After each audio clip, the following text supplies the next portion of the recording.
Punch, or the London Charivari, Volume 153, the 11th of July, 1917 **** Punch, or the London Charivari, Volume 153, the 11th of July, 1917. Charivari. It is more dangerous to be a baby in London than a soldier in France, said Mrs. H. B. Irving at the National Baby Week exhibition. The same disability, namely, middle age, has prevented us from taking up either of these perilous roles. LCC tram tickets, says a news item, are now thinner. Other means of increasing the space available for passengers are also under consideration.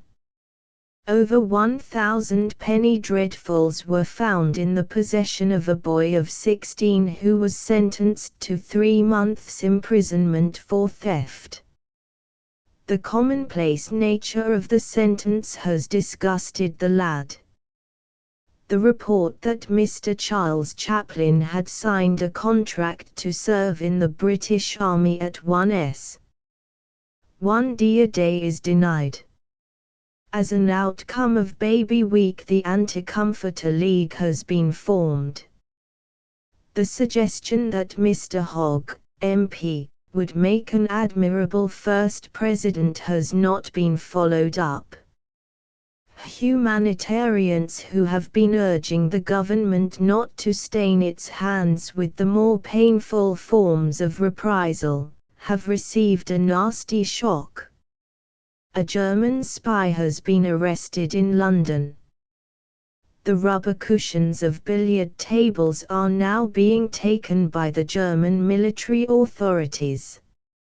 Meanwhile, the enemy press continues to take its cue from Hindenburg.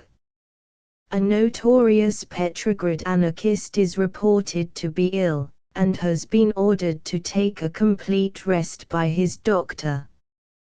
He has therefore decided not to throw any bombs for a while at least.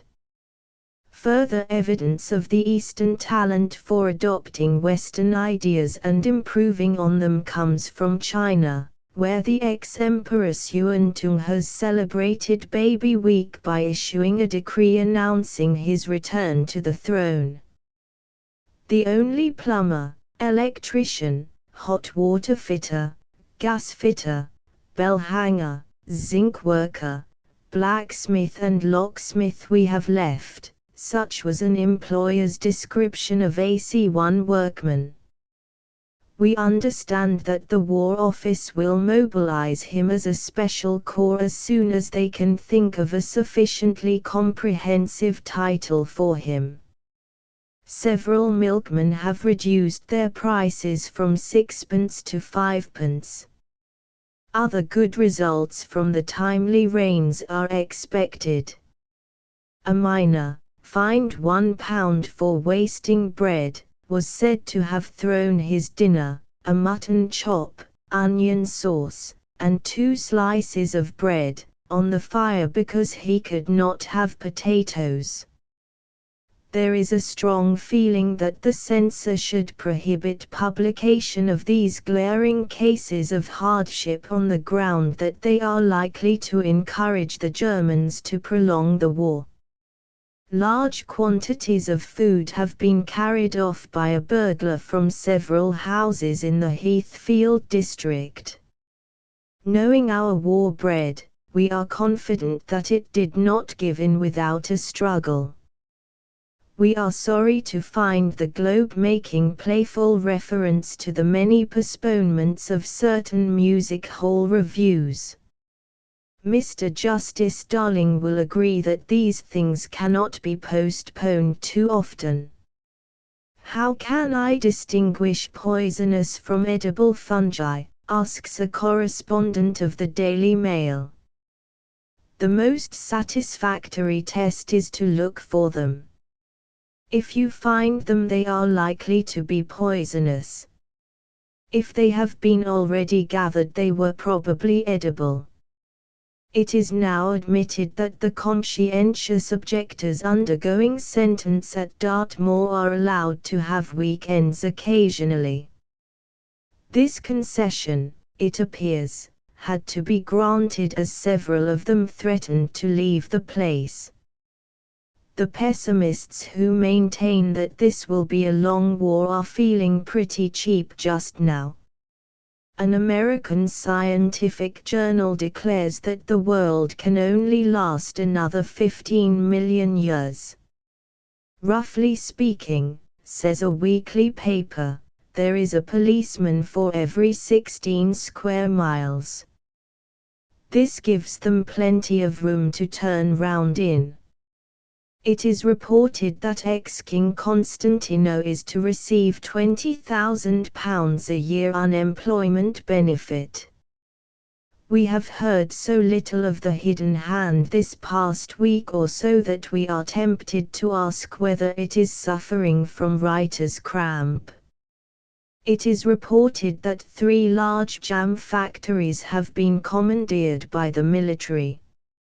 A soldier writes to ask whether it is proposed to include jam in the list of field punishments. Justices cannot guarantee results to litigants in advance, said the Williston magistrate recently. Not without trespassing on the privileges of the bar. As a demonstration of allegiance to their country's cause, the Apaches of Northern America are to hold a great devil dance in Arizona. It only needed this to convince us that all was well with America. A flask of wine of the year AD 17, found in a Roman tomb in Bavaria, is said to be the oldest extant vintage. It antedats Sir Frederick Banbury's brand of Toryism by several years. The fop. Looker on. What are you going to have next, Clarence? Electric shampoo or face manicured? Mrs., who has just entered her 192nd year, reads without glasses, writes to her grandchildren fighting abroad, and knits articles for King George's Military Hospital. Daily Express, Dublin. Those grandchildren must be getting a little old for active service. Tino in exile. As indicated on another page, Tino's actual opinion of his imperial brother-in-law is probably not too amiable, but it has to be disguised in his letters, which are liable to be censored by his wife. Thank you, dear William, I am fairly well. The climate suits me and the simple life, no diplomats to spoil the scenery's spell, and only faintest echoes of the strife. The Alps are mirrored in a lake of blue, over my straw-crowned pole the blue skies laugh, a waterfall, no charge, completes a view equal to any German oleograph. There are no bugle blares to make me jump, but just the jodler calling to his kine, a few good Teuton toadies, loud and plump, more than suffice me in the levee line, and, when poor Alexander, there in Greece, writes of your agents rounded up and sacked, I am content with privacy and peace, having, at worst, retained my head intact. Sophie and I have thought of you a lot, we have so very few distractions here, we chat about the weather, which is hot, and then we turn to talk of your career, for rumor says this bloody war will last until the Hohenzollerns get the boot, and through my brain the bright idea has passed that you had better do an early scoot. Were it not wise, dear William, ere the day when revolution goes for crowns and things, to cut your losbitims and come this way and start a coterie of exiled kings? You might, the choice of safe retreats is poor, do worse than join me in this happy land, and spend your last phase, careless, if obscure, with your devoted Tino hand in hand. O.S. Monsieur Joseph.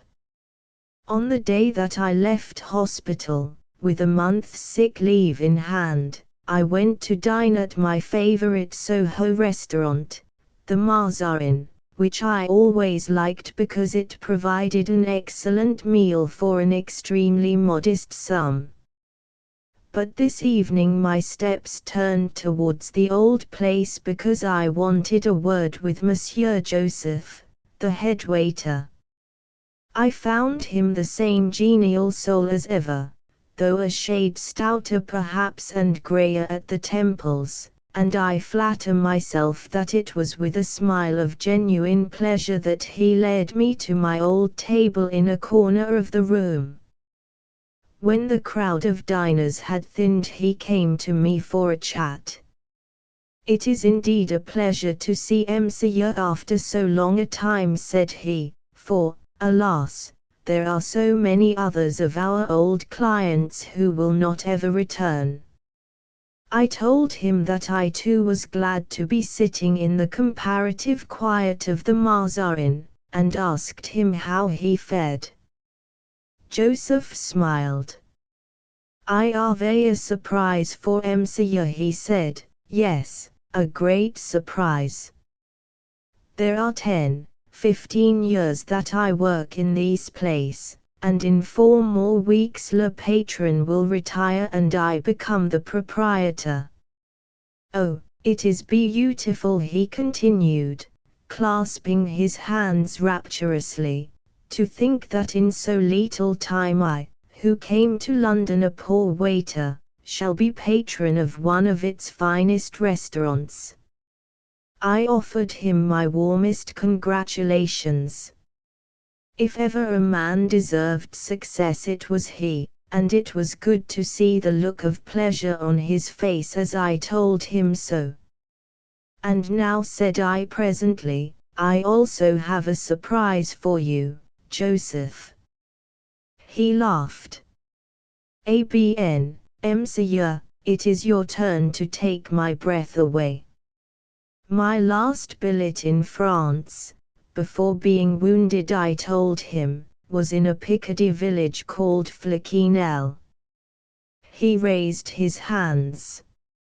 "Mon Dieu," he cried, "it is my own village." "More than that," I continued, "for nearly 6 weeks I lodged just behind the church, in a whitewashed cottage with a stock of oranges, pipes and bootlaces for sale in the window." "It is my mother's shop," he exclaimed breathlessly. I nodded my head, and then proceeded to give him the 101 messages that I had received from the little old lady as soon as she discovered that I knew her son. "It is so long since I have seen her," said Monsieur Joseph, blowing his nose violently. "So hard I work in London these 15 years that only once have I gone home since my father died." Then I told him how bent and old his mother was, and how lonesome she had seemed all by herself in the cottage, and as I spoke of the shop which she still kept going in her front room, the tears fairly rained down his face. "But, Monsieur," said he, "that which you tell me is indeed strange, for those letters which she writes to me week by week are always gay, and it has seemed to me that my mother was well content." Then he struck his fist on the table. "I have it," he said. "She shall come to live here with me in Londres. All that she desires shall be hers, for am I not a rich man?" I shook my head. "She would never leave her village now," I told him. "And I know well that she desires nothing in the world except to see you again." Then as I rose to go, "Good night, Monsieur," said Joseph a little sadly. "Be very sure that there is always a welcome for you here." The next time that I dined at the Mazarin was some 4 weeks later, on the eve of my return to the front. A strange waiter showed me to my place, and Joseph was nowhere to be seen. Indeed, a wholly different air seemed to pervade the place since my last visit. Presently I beckoned to a waiter whom I recognized as having served under the old regime. "Where is Monsieur Joseph?" I asked him. "Where indeed, sir?" the man replied. "It is all so strange. One day it is arranged that he shall take over the restaurant and its staff, and on the next he come to say goodbye to us all, and then leave for France. Oh, it is droll. So good a businessman to lose the chance that comes once only in a life. He is too old to fight. Yet who knows? Maybe he heard of something better out there." As the man spoke, the gold and white walls of the restaurant faded, the clatter of plates and dishes died away, and I was back again in a tiny village shop in Picardy. Across the counter, packed with its curious stock, I saw Monsieur Joseph, with shirt sleeves rolled up, gravely handing a stick of chocolate to a child, and taking its sou in return. In the diminutive kitchen behind sat a little white-haired old lady with such a look of content on her face as I have rarely seen. Then suddenly I found myself back again in the London restaurant. "Yes," I said to the waiter, "it is possible, as you say, that Monsieur Joseph heard of something better in France." And raising my glass I drank a silent toast. The tuber's repartee. German pirate. Gottstrafe England. British potato. Tuber über alles. Crowd. Would you like to go to hospital? Shall I get you a drop of brandy? Did you slip on the banana peel? Did you fall? Are you hurt, sir? Shall I fetch a doctor? Is that your hat, sir? Ex-cabinet minister. The answers to 1, 2, 5 and 6 are in the negative, to 3, 4 and 7 in the affirmative. The mudlarks. You have all seen it in the latest VC list. The Reverend Paul Grain, chaplain to the forces, for conspicuous bravery and gallant example in the face of desperate circumstances. You have all pictured him, the beau ideal of muscular Christian, the fighting parson, 18 hands high, terrific in wind and limb, with a golden mane and a Greek profile, a Pekingese in the drawing room, a bulldog in the arena, a subcon of St. Francis with a dash of John L. Sullivan, and all that. But we who have met heroes know that they are very seldom of the type which achieves the immortality of the picture postcard.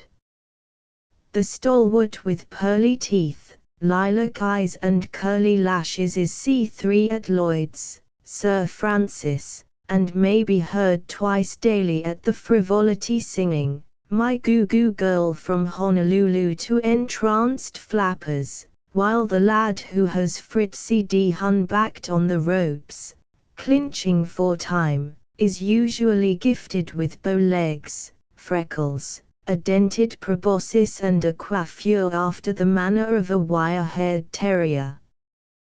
The Reverend Paul Grain, V.C., sometime curate of Thorpington Parva, in the county of Hampshire, was no exception to this rule. Aesthetically he was a blot on the landscape. Among all the heroes I have met I never saw anything less heroically molded. He stood about 5 feet naught and tipped the beam at 7 stone nothing.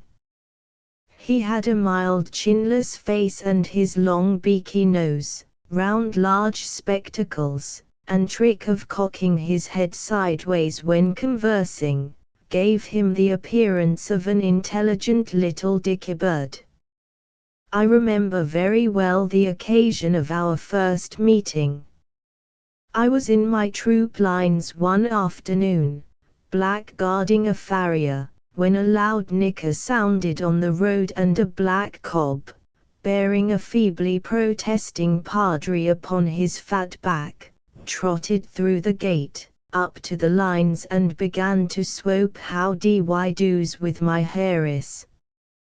The little padre cocked his head on one side and oozed apologies from every pore. He hadn't meant to intrude, he twittered. Peter had brought him, it was Peter's fault, Peter was very eccentric. Peter, I gathered, was the fat cob, who by this time had butted into the lines and was tearing at a hay net as if he hadn't had a meal for years. His alleged master looked at me hopeless, helpless. What was he to do? Well, since Peter is evidently stopping to tea with my horses, said I, the only thing you can do is to come to tea with us. So I lifted him down and bore him off to the cowshed inhabited by our mess at the time and regaled him on chlorinated Maserati, marmalade and dog biscuit. An hour later, Peter willing, he left us. We saw a lot of the padre after that. Peter, it appeared, had taken quite a fancy to us and frequently brought him round to meals. The padre had no word of say in the matter. He confessed that, when he embarked upon Peter in the morning, he had not the vaguest idea where midday would find him. Nothing but the black cob's fortunate rule of going home to supper saved the padre from being posted as a deserter. He had an uneasy feeling that Peter would one day suddenly sicken of the war and that he would find himself in Paris or on the Riviera. We had an uneasy feeling that Peter would one day develop a curiosity as to the Boche horse rations, and stroll across the line, and we should lose the padre, a thing we could ill afford to do, for by this time he had taken us under his wing spiritually and bodily. On Sundays he would appear in our midst dragging a folding harmonium and hold church parade, leading the hymns in his twittering bird-like voice. Then the spinster ladies of his old parish of Thorpington Parva gave him a Ford car, and with this he scoured back areas for provisions and threaded his tin buggy in and out of columns of dusty infantry and clattering ammunition limbus, spectacles gleaming, cap slightly awry, while his batman, a wag, perched precariously atop of a rocking pile of biscuit tins, cigarette cases and boxes of tinned fruit, and shouted after the fashion of railway porters, "By your leave. Fags for the fire in line. Way for the Woodbine Express." But if we saw a lot of the padre, it was the Antrims who looked upon him as their special property.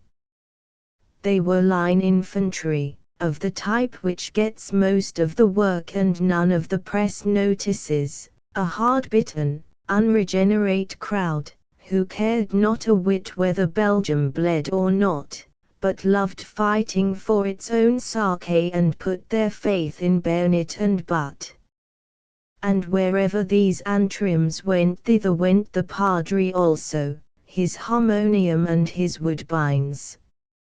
I have a story that, when they were in a certain part of the line where the trenches were only 30 yards apart, so close indeed that the opposing forces greeted each other by their first names and borrowed one another's wiring tools, the padre dragged the harmonium into the front line and held service there, and the Germans over the way joined lustily in the hymns.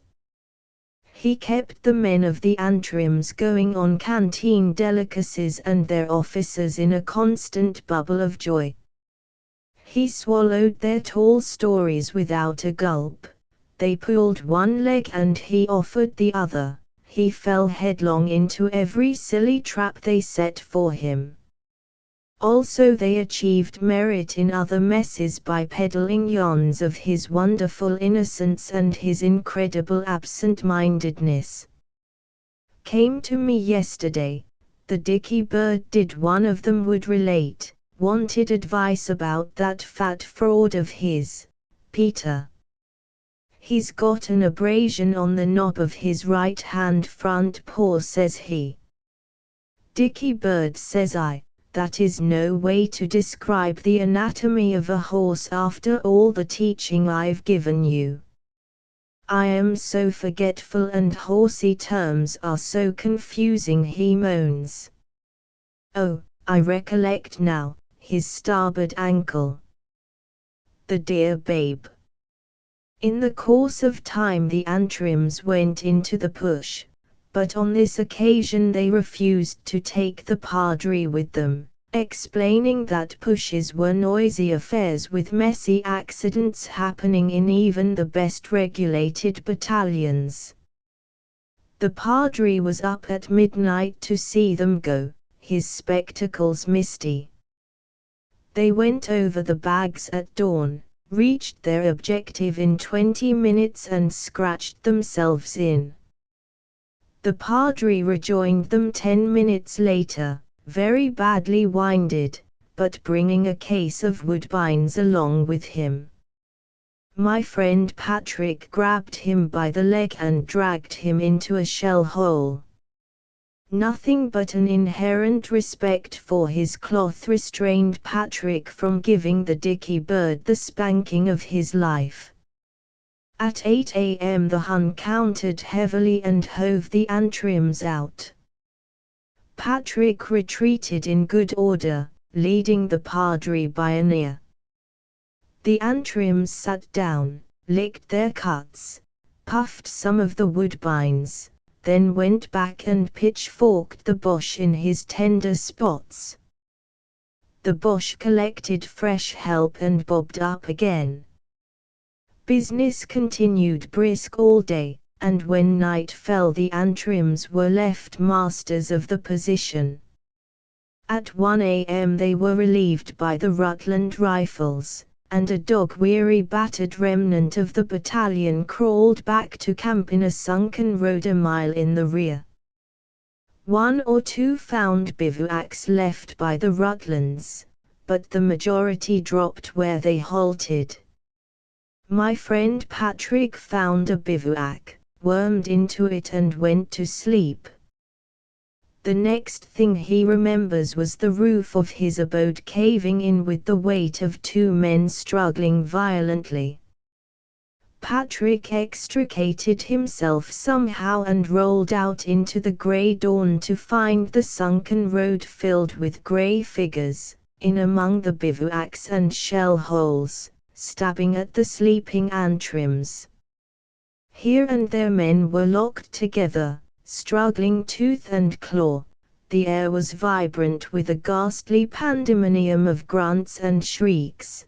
The sunken road ran like a slaughterhouse gutter. There was only one thing to do, and that was to get out, so Patrick did so, driving before him what men he could collect. A man staggered past him, blowing like a walrus. It was the padre's batman, and he had his master tucked under one arm, in his underclothes, kicking feebly. Patrick halted his men beyond the hill crest, and there the colonel joined him, trotting on his stockinged feet. Other officers arrived, herding men. "They must have rushed the ruts," Sir Patrick panted, "must be after those guns just behind us." "They'll get 'em too," said the colonel grimly. "We can't stop 'em," said the senior captain. "If we counter at once we might give the Loamshirs time to come up. They're in support, sir, but, if they attack us, they'll get those guns, run right over us." The colonel nodded.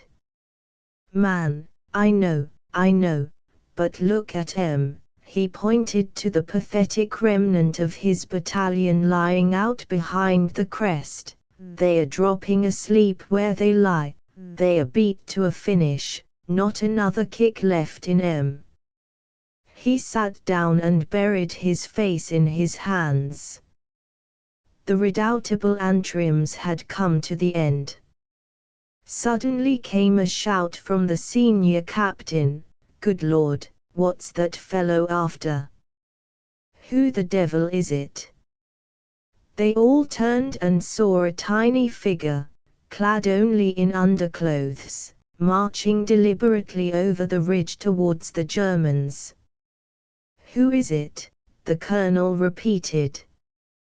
"Begging your pardon, the Reverend, sir," said the Padre's batman as he strode past the group of officers. "'E give me the slip, sir. Good knows what 'e's up to now." He lifted up his voice and wailed after his master, "You come back this minute, sir. You'll get yourself in trouble again. Do you hear me, sir?" But the Padre apparently did not hear him, for he plodded steadily on his way. The batman gave a sob of despair and broke into a double. The colonel sprang to his feet. "Hey, stop him, somebody. Those swine'll shoot him in a second, child murder." Two subalterns ran forward, followed by a trio of N.C.Os. All along the line men lifted their weary heads from the ground and saw the tiny figure on the ridge silhouetted against the red east. "Oh's that blinkin' fool! The Padre! What's he doing of? Good knows." A man rose to his knees, from his knees to his feet, and stumbled forward, mumbling, "'E give me a packet of fags when I was broke." "Me too," growled another, and followed his chum. "They'll shoot him in a minute," a voice shouted, suddenly frightened. This ain't war, this is blasted baby killin'." In another 5 seconds the whole line was up and jogging forward at a lurching double. "And a little child shall lead them," murmured the colonel happily, as he put his best foot forwards. A miracle had happened, and his dear ruffians would go down in glory. But as they topped the hill crest came the shrill of a whistle from the opposite ridge, and there was half a battalion of the Rutlands back casting for the enemy that had broken through their posts. With wild yells both parties charged downwards into the sunken road. When the tumult and shouting had died, Patrick went in quest of the little Padre. He discovered him sitting on the wreck of his bivouac of the night. He was clasping some small article to his bosom, and the look in his face was that of a man who had found his heart's desire. Patrick sat himself down on a box of bombs, and looked humbly at the Reverend Paul. It is an awful thing for a man suddenly to find he has been entertaining a hero unawares. "Oh, Dickie Bird, Dicky Bird, why did you do it? He inquired softly. The padre cocked his head on one side and commenced to ooze apologies from every pore. Oh dear, you know how absurdly absent-minded I am. Well, I suddenly remembered I had left my teeth behind. Patlander. Old lady. And what regiment are you in? The sub. 7th blank shears. But I'm attached to the 9th Wessex. Old lady. Really? Now do tell me why the officers get so fond of regiments with aren't their own. At Nottingham on Saturday the damages ranging from £7 10s to £3 were ordered to be paid by a number of miners for absenteeism. It was stated that, although absolved from military obligations by reason of their occupation, there had been glaring neglect of responsibility, some men having lost 3 ships a week. Western Morning News. These mines are very tricky things. The French, always so quick to give things names, and so liberal about it that, to the embarrassment and undoing of the unhappy foreigner, they sometimes invent 50 names for one thing, have added so many words to the vocabulary since August 1914, that a glossary, and perhaps more than one, has been published to enshrine them. Without the assistance of this glossary it is almost impossible to read some of the numerous novels of Poilu life. So far as I am aware the latest creation is the infinitesimal word as, or rather, it is a case of adaptation. Yesterday as des Carriot, to give the full form, stood simply for Ace of Diamonds. Today all France, with that swift assimilation which has ever been one of its many mysteries, knows its new meaning and applies it. And what is this new as?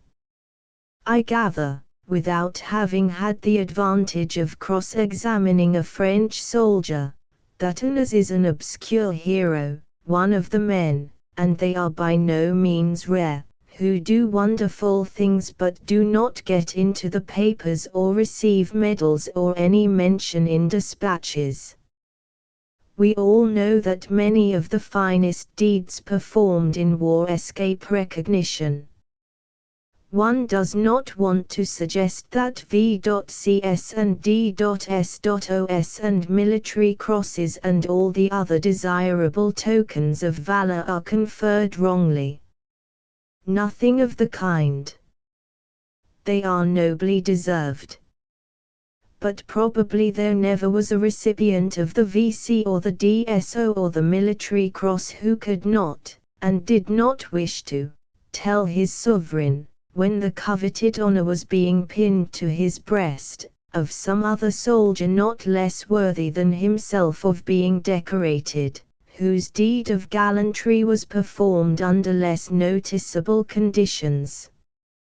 The performer of such a deed is an as, and it is his luck to be a not public hero. But why Ace of Diamonds? That I cannot explain. The as can be found in every branch of the army, and he is recognized as one by his comrades, even although the world at large is ignorant. Perhaps we shall find a word for his British correlative, who must be numerically very strong too. The letter A alone might do it, signifying anonymous. Voila, UN as, says the French soldier, indicating one of these brave modest fellows who chances to be passing. You see that chap, one of our soldiers would say, he's an A. All that I know of the as I have gathered from the French satirical paper, a child of the war, La Bayonet. This paper comes out every week and devotes itself, as its forerunner, Elysée et Aube, used to do, to one theme at a time, one phase or facet of the struggle, usually in the army, but also in civil life, where changes due to the war steadily occur. In the number dedicated to the glory of the as I find recorded an incident of the French army so moving that I want to tell it here, very freely, in English. It was, says the writer, before the attack at Charivari, and he vouches for the accuracy of his report, for he was himself present. In the little village of Camblane-el-Abbey a regiment was assembled, and to them spoke their captain. The scene was the yard of a farm. I know so well what it was like. The great manure heap in the middle, the carts under cover, with perhaps one or two American reapers and binders among them, fowls pecking here and there, a thin predatory dog nosing about, a cart horse peering from his stable and now and then scraping his hoofs, a very wide woman at the dwelling-house door, the old farmer in blue linen looking on, and there, drawn up, listening to their captain, row on row of blue-coated men, all hard-bitten, weary, all rather cynical, all weather-stained and frayed, and all ready to go on forever. This is what the captain said, a tall thin man of about 30, speaking calmly and naturally as though he was reading a book. I have just seen the colonel, he said. He has been in conference with the commandant, and this is what has been settled. In a day or two it is up to us to attack. You know the place and what it all means. At such and such an hour we shall begin. Very well. Now this is what will happen. I shall be the first to leave the trench and go over the top, and I shall be killed at once. So far so good. I have arranged with the two lieutenants for the elder of them to take my place. He also will almost certainly be killed. Then the younger will lead, and after him the sergeants in turn, according to their age, beginning with the oldest who was with me at Sedan before the war. What will be left by the time you have reached the point I cannot say, but you must be prepared for trouble, as there is a lot of ground to cover, under fire. But you will take the point and hold it. Fall out. That captain was an ass. Howdy, you're like being put on transport work, mate. Blimey. What the deuce made me tell him I'd once druv a donkey? Domestic intelligence. Owing to doctor's orders, Mrs. has been obliged to cancel all her engagements during baby week. Morning paper. I stood against the window.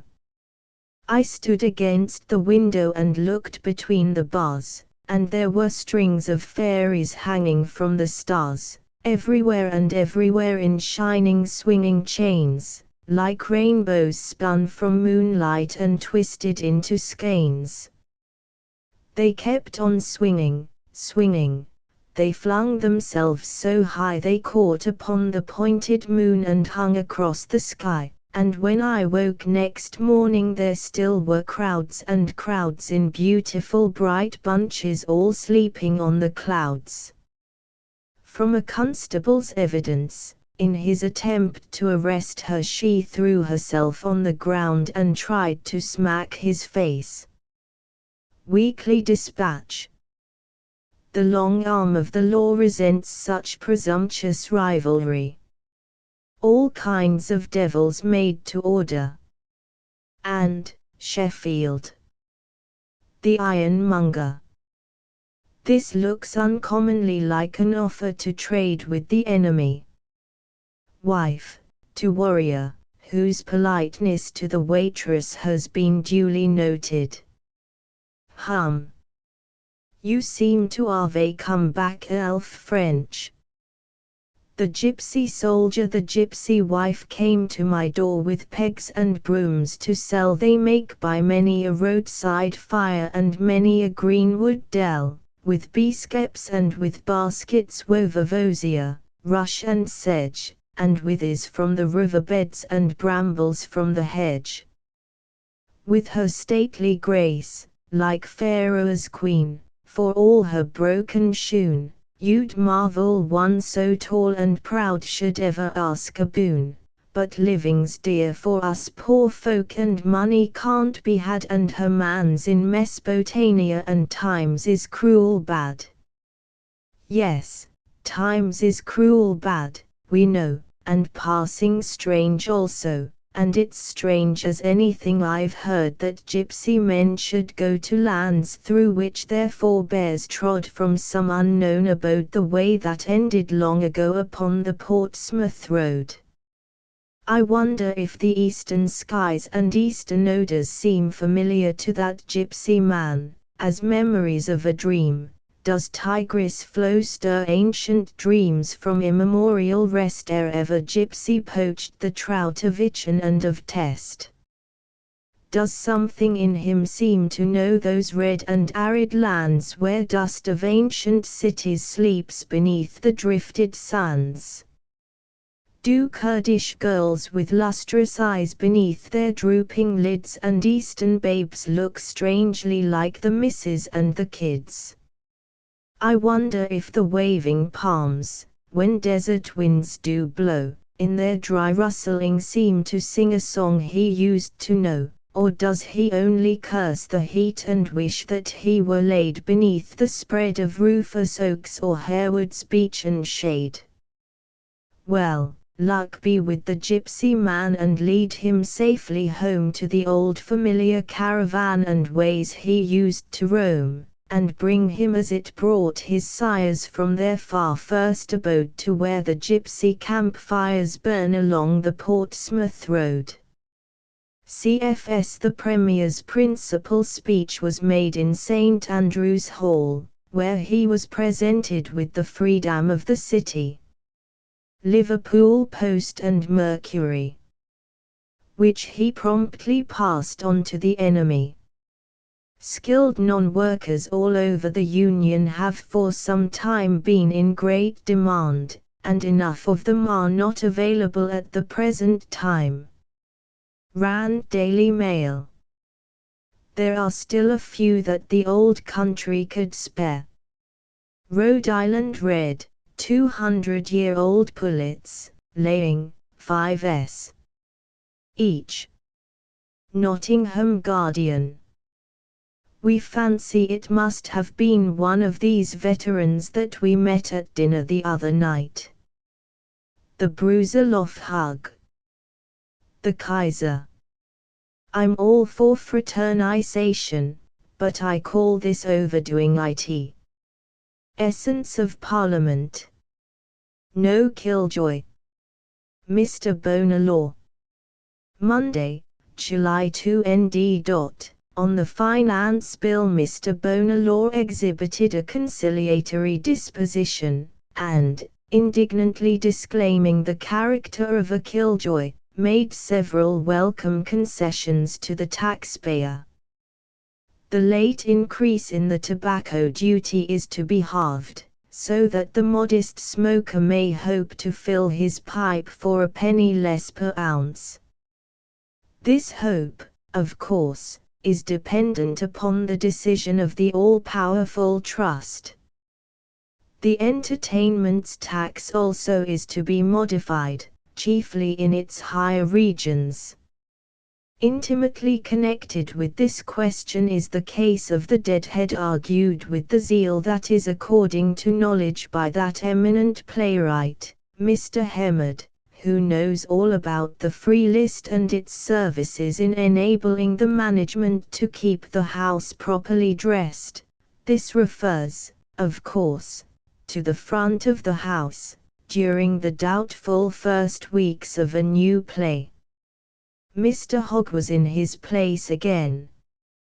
It had been reported that, consequent upon a hasty pledge to remain in Liverpool until his candidate was returned, he was now doomed forever to wander an unquiet sprite upon the banks of Mersey. But he has wisely determined that Parliament must not suffer to please his private whim. Tuesday, July 3 Road. The House of Lords was crowded to hear Lord Hardinge's comments upon the Mesopotamia report. Even those critics in the Commons who had declared that a civil servant should not take advantage of his position as a peer to make a personal explanation would, I think, have had no reason to complain of its character. His object was not to defend himself, but to call attention to the splendid services that India had rendered to the empire during the war in other fields than Mesopotamia.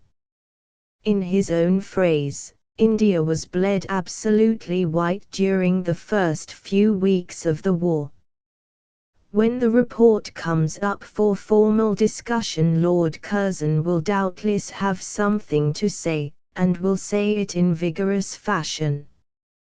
Today, with the air and mien of a highly respectable undertaker, he contented himself with acknowledging Lord Hardinge's contribution and deprecated further debate. Lord Robert Cecil, safely back from his travels, does not appear to have kept himself up to date in the interval, for he was ignorant of the refusal of the Allies to allow Greece to set up a republic, although Mr. King, with his superior sources of information, knows all about it. Parental pride. Lord Derby. At the close of questions, a stalwart young man in khaki advanced to the table, and, amid the cheers of the members and to the obvious delight of Lord Derby, who sat beaming with parental pride in the Peers' Gallery, added the signature Stanley to a roll which has rarely been without that name since the Rupert of Debate signed it there close on 100 years ago.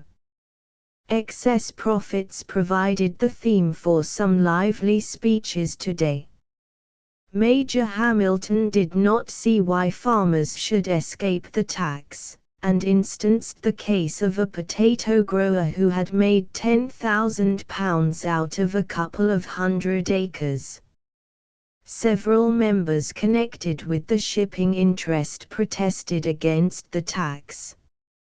Mr. Liff-Jones implied that it was more disastrous than the U-boats, and Mr. Houston loudly protested at being represented as a harpy.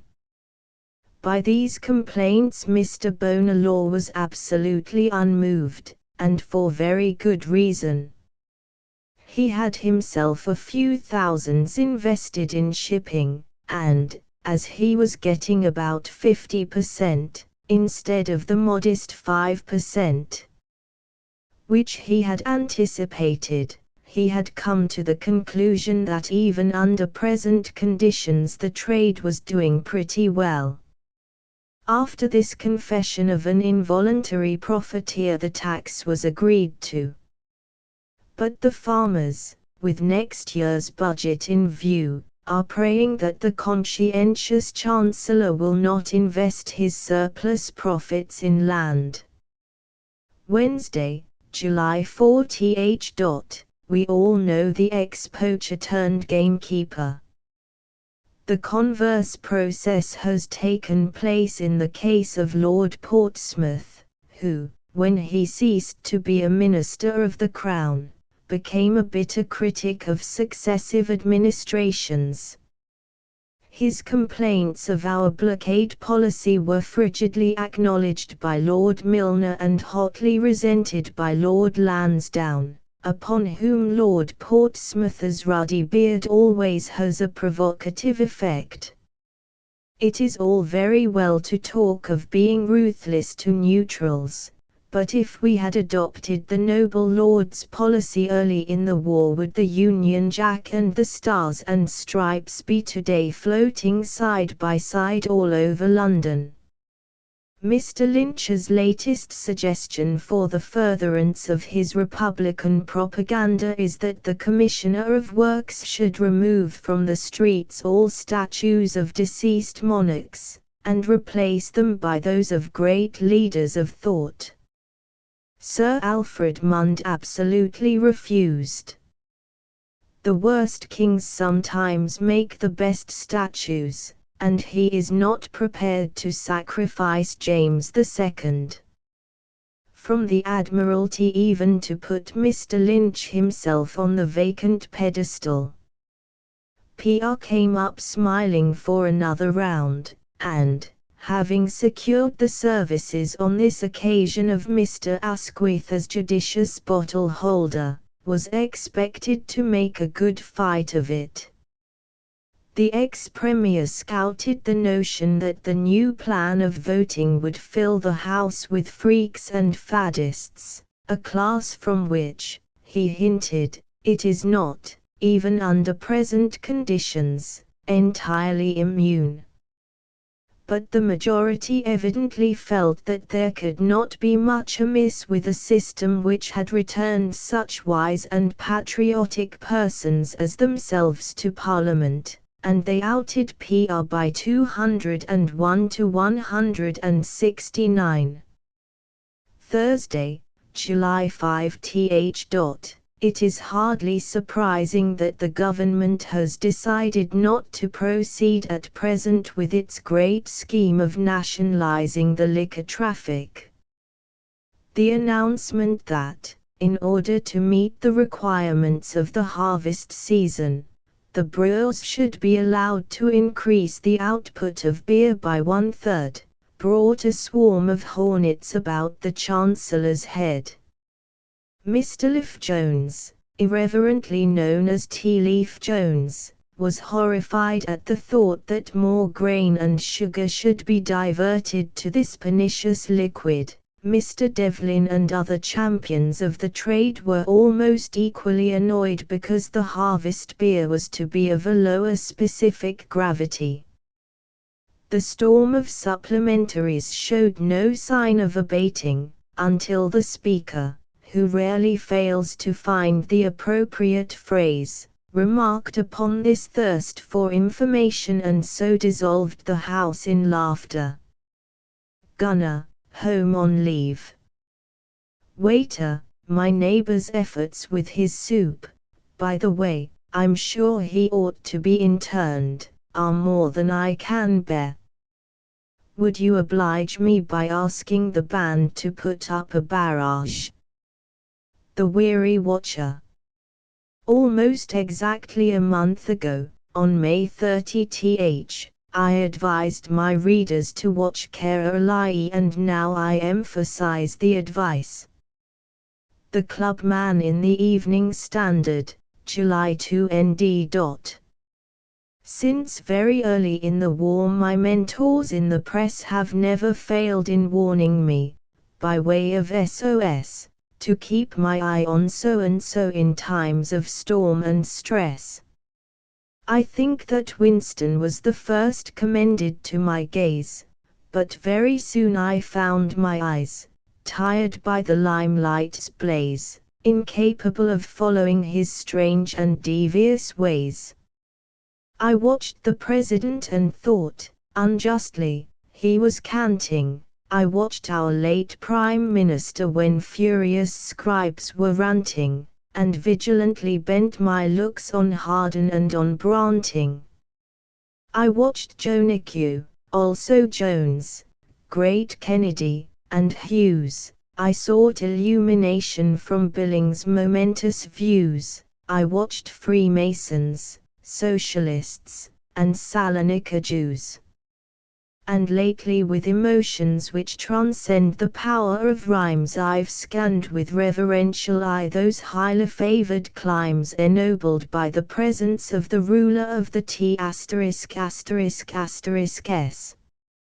I've glued my eye on seer and sage, on Mecca's brave sheriff, I've fastened it on what's his name, the famed Albanian chief, till, wearying of the watcher's task, at length I crave relief.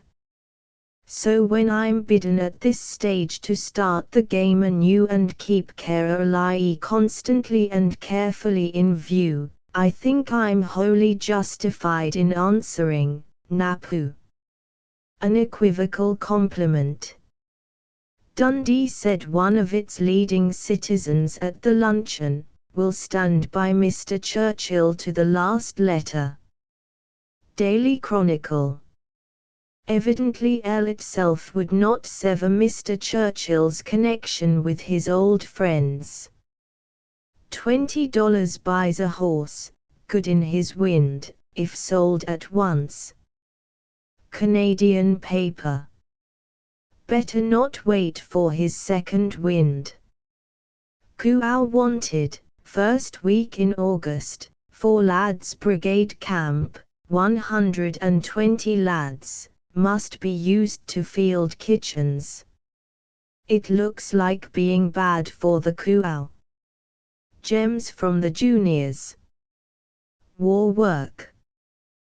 War work is what women do when there aren't enough men. Or men do it too sometimes if they are rather old and weak and can't be soldiers, but it is mostly women. Some war work you get paid for but some you don't. It just depends whether you are rich and do VAD or poor and do munitions and things. VAD means something but I forget what. My brother says it means very active damsels but you can't believe him, and anyway no one talks of damsels nowadays except in poetry. If you are a VAD you have to do as you're told just like a soldier but daddy says they don't do it always, and mummy says it's because they all know a better way than the other persons. But then they don't cost anything so the hospital people don't mind much. If you do munitions or are a bus conductor you do get paid so you mind talk so much or you would get sent away. If I didn't have to go to school I would love to be a bus conductor and go rides for nothing. Phyllis Blake, age 10. My favorite hero. A hero is a man you admire terribly much or he can be in a book. It is rather difficult to say who is my favorite hero. There are such a lot of them. Some are Lord French General Maud King Albert and the VCs. When I was little I used to think the man who fed the lions at the zoo was the most bravest man in the world but that was ever so long ago before the war. I don't know very much about King Albert and the others so I won't write about them. I will write about Lord French. I admire him most awfully. I saw him once. He was coming from the camp where my brother was and he smiled at me quite on purpose. But he doesn't know me really and perhaps that won't show he is a hero. But he is one all the same because he had only a weeny little army at the beginning of the war and he helped them to hold tight until more men came. Or the Germans would have won. He was only Sir then now he is a Lord. Molly Pritchard, age 7-1/2. Berlin declares that the Russians have begun an offensive which extends from the upper Stakhoda to Stanislaw, a distance of over 125 meters. Daily Telegraph. Never believe what Berlin says. At the play. Mrs. Pomeroy's reputation. Candor, subacid virtue, compels me to set down that there was nothing very notable or novel about the manipulation, by Messrs. Horace Annesley Vatchell and Thomas Cobb, of the comedy of needless complications entitled Mrs. Pomeroy's Reputation. The occasion was chiefly notable for the return of Miss Violet Vanbrugh to active service and the welcome she was given by her splendidly loyal following. Lettuce and impromptu dressing. Lettuce Miss Lettuce Fairfax. Georgina Miss Violet Vanbrugh. Vincent Dampier Mr. Frank Esmond. Sir Granville Pomeroy, childless head of an odious family, has designs on, and for, the son of his brother's pretty widow, he suspecting her to be no fit and proper person to bring up a young Pomeroy. And indeed 3 short months after her husband's death she played bridge, bought a kimono and an expensive carpet, and, it is said, even flirted. Why such recklessness? Well, she discovered a stray daughter of her sainted husband. The irregular mother died, and of course solid Mrs. Pomeroy with the bubble reputation did the handsome thing, and shut her mouth until the fatal moment in the 3rd act, when it all came out. Whereby and wherein she discovered that the philandering Vincent Dampier could trust where the solemn Maurice Randall could not. As a side issue the blameless baronet had a little goose to wife, who went to Dampier's Maidenhead bungalow and fell into the river. Elaborate lies to explain quite simple situation to fool anxious to believe the worst. Moral: never lie to save a little goose. Miss Violet Vanbrugh was patently nervous with her part, a little jerky and restless. She needn't have been. Loyalty would have carried her through a duller play, to say nothing of her charming looks and her queenly way of wearing a beautiful gown. Mr. Lone, as the baronet, made effective play with a quite impossible part in a quite futile situation, and held the reflector up to the best Mayfair Cockney with Georgina explains. He needn't apologize, we know it's true to life. The piece of acting that most cheered me was Mr. Graham Harrington as the philanderer's manservant, a very tactful and observant performance.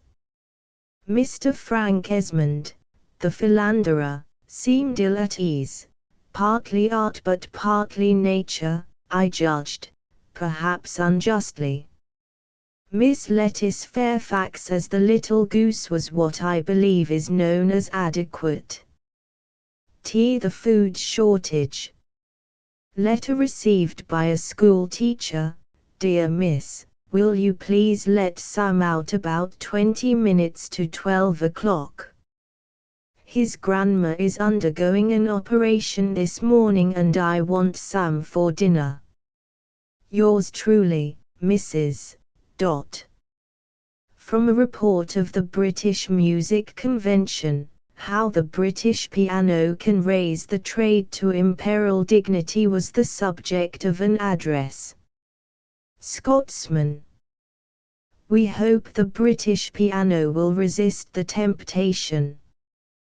Portobello's dressing boxes for lady bathers are practically ready. There are 15 boxes at the bandstand enclosure, very much resembling ballot boxes in size, shape, and material. Edinburgh Evening Dispatch. A happy thought to prepare the new voters for taking the plunge. The members of the cabinet occupied specially reserved seats in the choir and lectern, where also the Lord Mayor was seated. Scotsman. A little hard on the eagle. From a cinema advertisement, actual scenes of our local charming Cheddar Valley and the beautiful West of England coast scenery, also predicting those glorious sunset scenes that made Sir Alfred Turner famous. West Country paper. The General will be pleased. Today the weather has cleared, but the record, according to a correspondent who, signing himself the oldest inhabitant, has recently written to the press, stating that in 1178 there was snow on Simla on the 14th of April, has now been easily beaten. Rangoon Times. The oldest inhabitant, however, is still undefeated. My Cuthbert. 4 months I had been chasing Cuthbert. I had a store of withering phrases burning to be poured over his unmentionable head. Last Tuesday my opportunity arrived. A stranger was sitting comfortably in a deck chair watching the vacant courts at the tennis club. His keen bronzed face and his obviously athletic body, clothed in white flannel, brought back to me the far days when the sharp clean crack in the adjoining field told of a loose one which had been got away square. I looked at him again and thought how glad he must be to get into mufti for a few days. I tell you this to show how unprejudiced I was.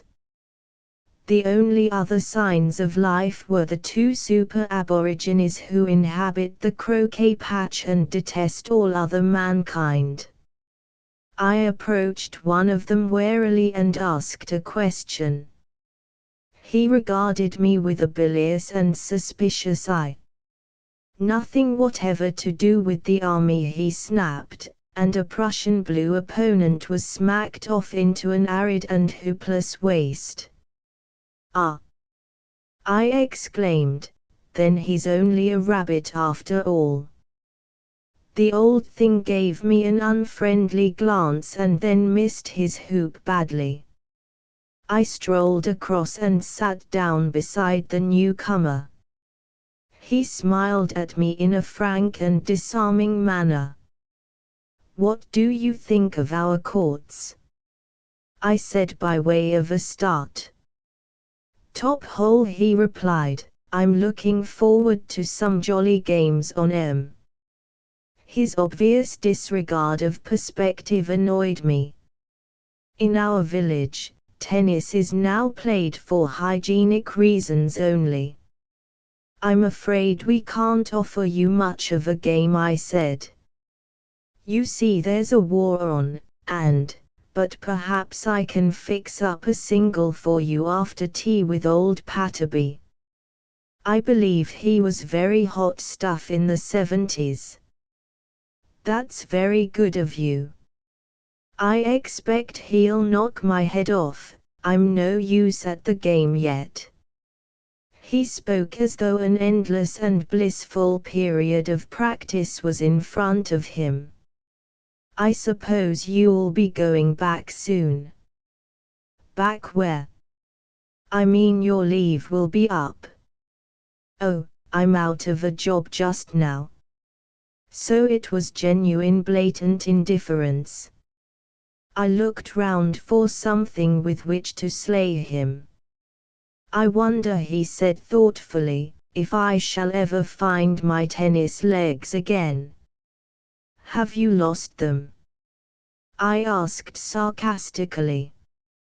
"I'm afraid so, that is, of course, only one of them really." "Only one of them?" I repeated vaguely. "Yes, Fritzy got it at Jutland, but these new mark gadgets are top hole. I can nearly dance the foxtrot with mine already." He stretched out the gadget in question and patted it affectionately. The ensuing moment I count as the worst one I have ever known. I had forgotten the Navy. My only excuse is that nowadays, owing to its urgent and unadvertised affairs, we seldom have an opportunity in our village of meeting the senior service. But I feel convinced that the irascible Methuselah on the croquet ground was purposely and maliciously guilty of suppression. Ole Bill Sezed hardly never seizes Mrs. Nat. Oh. How's that, then? 'Cause she's all morning and afternoon in a sugar queue, and he's all evening in a beer queue. Wanted, good man, to cut, make, and trim specials. Yorkshire paper. In Yorkshire the new policeman's lot doesn't seem to be a very happy one. Heart-to-heart talks. The German Crown Prince and ex-King Constantine. Crown Prince. My poor old Tino, you are certainly not looking yourself. Have a drink. Tino. No, thank you. I really don't feel up to it. CP. But that's the moment of all others when you ought to take one. It's good stuff too, bubbly wine out of the cellar of one of my French chateaux. Come, I'll pour you out a glass. Tino. Well, if I must I must. Drinks. Yes, there's no fault to be found with it. CP. You're looking better already. Now you can tell me all about it. Tino, bitterly. Oh, there's not much to tell, except that I was lured on by the promise of help, and when the crisis came there was no help, and so I had to go. CP, humming an air. And so he had to go. Tino. I beg your pardon. CP. Sorry, old man, but the words fitted into the tune so nicely I really couldn't resist trying it. Fire ahead. Tino. I said, I think, that I was promised help. CP. Yes, you said that all right. Tino. And I added that there was no help when the trouble came. CP. You said crisis not trouble, but we won't insist on a trifle like that. Who was the rascal who broke his promise and refused to help you? Tino.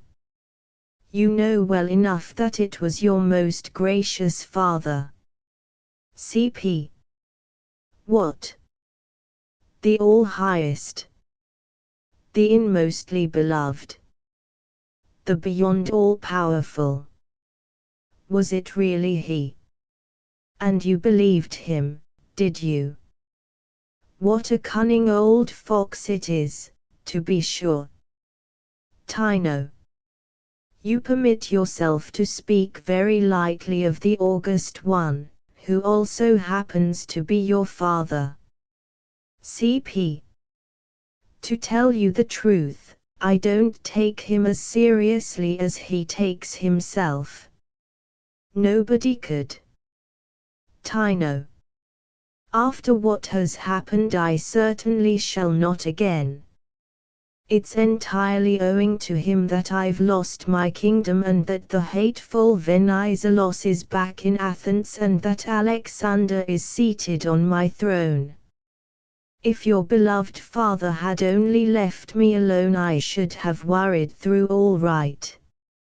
CP. I always tell him he tries to do too much, but he's so infatuated with being an emperor that there's no holding him. You know he's absolutely convinced that he and the Almighty are on special terms of partnership. Tino. I've done a bit myself in that line and I know it doesn't pay. CP. I dare say I shall do it when my time comes. Tino. If it ever comes. CP. If it depended on me alone things would go all right. I'm told the people like me, and even the socialists swear by me. Tino. How can you believe such nonsense? I tried to act on that principle and here I am. And poor Russian Nicky has had an even worse fall, all through believing he had the people on his side. CP. Well, but I know they are all fond of me, but my all-highest one may get knocked out before I get my chance, and may carry me down with him. Tino. Well, we must try to bear up, even if he should go the way Nicky has gone. In the meantime the war doesn't look particularly promising, does it?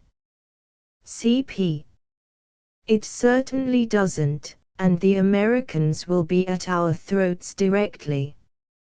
Do you know, I never thought very much of Hindenburg. Tino. I suppose you know someone who is younger and could do it much better. Somewhere up north.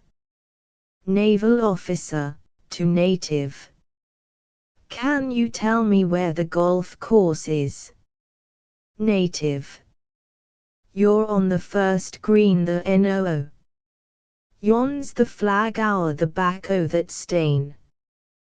The difference between the classical Arabic and the colloquial is far greater than that between the Greek of Cicero and the Greek of, let us say, M. Gauneris.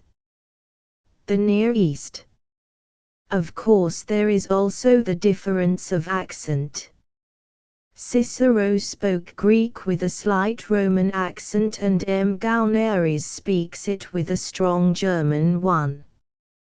2 van loads of shrapnel bullets were stopped by detectives in Prospect Street, Rotherhithe. Morning paper. Tough fellows, these detectives. Stopping a single bullet would put most men out of action.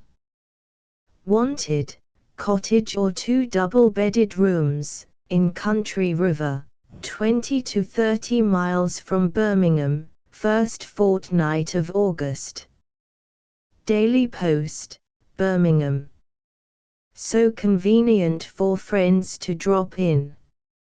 If the latest air raid does not make the British Bulldog show his talons in a way that we have up till now wished he might never do, well, nothing will. Berwick Journal. With his new pedal equipment the British Bulldog should give the German Eagle pause. We are asked to state that a recently published work on beds and hunts, Methuen, is not a companion volume to Minor Horrors of War. To the men who have died for England. All ye who fought since England was a name, because her soil was holy in your eyes, who heard her summons and confessed her claim, who flung against a world's time-hallowed lies the truth of English freedom, fain to give those last lone moments, careless of your pain, knowing that only so must England live and win, by sacrifice, the right to reign. Be glad that still the spur of your bequest urges your heirs their threefold way along, the way of toil that craveth not for rest, clear honor, and stark will to punish wrong. The seed ye sowed God quickened with his breath, the croppeth ripened lo, there is no death. The links being devoted to allotments, Mr. and Mrs. Bunker Brown practice approach shots, with the idea of filling their basket with potatoes at the same time. Our booking office. By Mr. Punch's staff of learned clerks. Marmaduke, Heinemann, has this peculiarity, that the title role is by no means its most important or interesting character. Indeed, it might with more propriety have been called Marion, since hers is not only the central figure in the plot, but emphatically the one over which Mrs. F. Steele has expended most care and affection. Moreover, the untimely death of Marmaduke leaves Marion to carry on the story for several chapters practically single-handed. I am bound to say, however, that at no stage did she get much help from her colleagues, all of whom, the gouty old father and his intriguing wife, the faithful servant, even debonair Marmaduke himself, bear a certain air of familiarity. But if frequent usage has something lessened their vitality, Marion is a living and credible human being, whether as daughter of a supposed valet, adoring from afar the gay young ensign, or as the unacknowledged wife of Marmaduke and mother of his child, or later as an army nurse amid the horrors of crime and mismanagement. Later still, when the long arm of coincidence, making a greater stretch than I should have expected under Mrs. Steele's direction, brought Marion to the bedside of her parent in a hospital tent, and converted her into a Polish princess, I lost a little of my whole-hearted belief in her actuality. There are really two parts to the tale: the Scotch courtship, with its intrigues, frustrated elopements, it hoc genus omne, and the scenes, very graphically written, of active service at Varna and Inkerman. I will not pretend that the two parts are specially coherent, but at least Mrs. Steele has given us some exceedingly interesting pictures of a period that our novelists have, on the whole, unaccountably neglected. The Experiments of Ganymede Bunn, Hutchinson, is like to command a wide audience. Its appeal will equally be to the lovers of Irish scenes, to those who affect stories about horses and hunting, and to the countless myriads who are fond of imagining what they would do with an unexpected legacy. It was this last that happened to Ganymede, who was left £17,000 by an aunt called Juno. The names of this family are not the least demand that Miss Dorothea Cunius makes upon your credulity. My mention of horses and Ireland shows you what he does with his money, and where. It does not, however, indicate the result, which is a happy variant upon what is usual in such cases. You know already, I imagine, the special qualities to be looked for in a tale by Miss Cunius, chief among them a rather baffling inability to lie a straight course. If I may borrow a metaphor from her own favorite theme, she is forever dashing off on some alluring cross scent. More important, fortunately, than this is the enjoyment which she clearly has in writing her stories and passes briskly on to the reader. There's a fine tang of the open air about them, and a smell of saddle leather, that many persons will consider well worth all the intricacies of your problem novelists. I had the idea that her honest vulgar little legatee and his speculations as a horse breeder might make a good subject for a character comedian, but I suppose the late Lord George Sanger is the only man who could have produced the right equine cast. The component elements of the White Rook, Chapman and Hall, may be summarized in the picturesque argot of Army ordnance somewhat as follows: Chinamen, inscrutable, complete with mysterious drugs. 1. Wives, misunderstood, Mark I. 1. Husbands, unsympathetic, for purposes of assassination only. 1. Ingenues, Mark II. 1. Heroes, 1. Squires, brutal. 1. Murders of sorts. 3. Ditto, attempted, several. The inscrutable one is responsible for all the murders. Only the merest accident, it seems, prevents him from disposing of the few fortunate characters who survive to the concluding chapters of the story. He narrowly misses the misunderstood wife, now a widow, thanks to his kind offices, and his failure to back the hero and ingenue, together with a handful of subsidiary characters, is only a matter of minutes. There is almost a false note about the last chapter, in which the Oriental commits suicide before he has completed his grisly task, but it was obviously impossible for anyone in the book to live happily ever after so long as he remained alive. Just how Mr. Harris Burland and the villainous figment of his lively imagination perform these deeds of dastardly is not for me to reveal. The publishers modestly claim that in the school of Wilkie Collins this author has few rivals. As regards complexity of plot, the claim is scarcely substantiated by the volume before me. But if bloodshed be the food of fiction, Mr. Burland may slay on, secure in his preeminence. The Reverend Frank Farmer, hero of Mr. Richard Marsh's The Deacon's Daughter, Long, was the youthful, good-looking and eloquent Congregationalist minister of the very local town of Brasted, and the ladies of his flock adored him. So earnestly indeed did they adore him that, after he had preached a stirring series of sermons on the evils of gambling, they decided to subscribe and send him for a holiday to Monte Carlo. On his return he was to preach another course of sermons, which would rouse the national conscience and, with God's blessing, the conscience of all Europe. Possibly you can guess what happened to him. I did, and I am not a good guesser.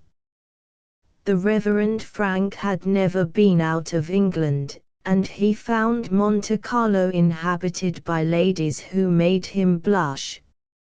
He could not understand their bold ways, so different from the manner of the Brasted maidens. One of them laid especial siege to him and assured him that he had la veine. At first I am inclined to believe that he thought she was talking of something varicose, but when he understood what she meant he was at her mercy. In short, he tried his luck, to the dismay of his conscience but with prodigious benefit to his pocket. His return to Brasted is described with excellent irony. Mr. Will Irwin's war book naturally divides itself into two parts, since he was lucky enough to get near the front both about Verdun during the Great Attack, and with the Alpini fighting on the roof of Armageddon.